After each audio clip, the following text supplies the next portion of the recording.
We all have abilities that come naturally to us, certain skills or mindsets that are so second nature, so effortless, using them feels like riding a bike.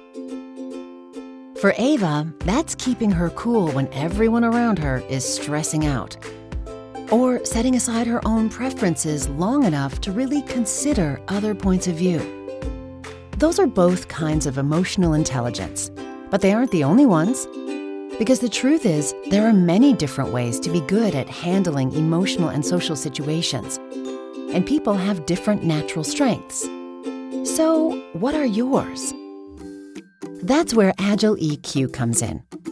Using a tool called Everything DiSC, Agile EQ provides a simple way to understand yourself and the kinds of emotional intelligence that may come naturally to you. Everything DiSC describes 4 main styles. People with a D or dominant style are typically direct and firm. Their emotional intelligence really shines when they need to project confidence and persuade others. And they're usually good at speaking up for themselves. Those with an I or influence style are generally outgoing and enthusiastic. They're naturals at making connections wherever they go.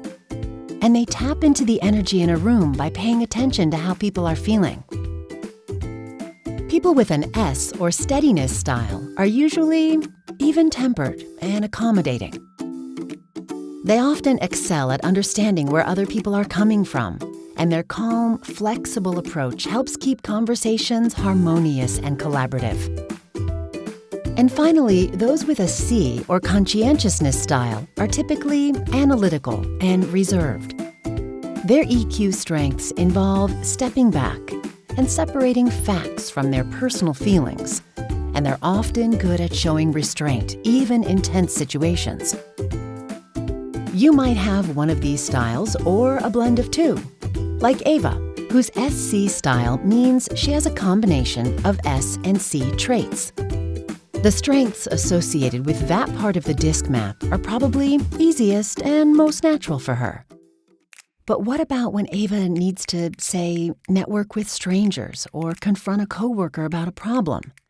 In situations like these, she may have to reach for skills that don't come as naturally. And if she can't do that or doesn't think to try, that can create problems for her. Because sometimes our instinctive patterns don't work and actually end up boxing us in. Drawing on the principles of emotional intelligence, Agile EQ helps us discover our natural tendencies and recognize when to move beyond those familiar patterns. And that's what allows us to act, adapting to whatever situation we're facing. And that ability to adapt, to reach for a wider variety of responses, it's called agility. It's about stretching beyond our comfort zones when what's instinctive for us isn't enough. It means developing the flexibility to respond to different situations with the best possible approach, not just the one that's easiest. And really, the more agile we are in our responses, the more emotionally intelligent we become. And that empowers us to achieve things we never believed were possible, to enrich our relationships, and even to engage with the world in a new way.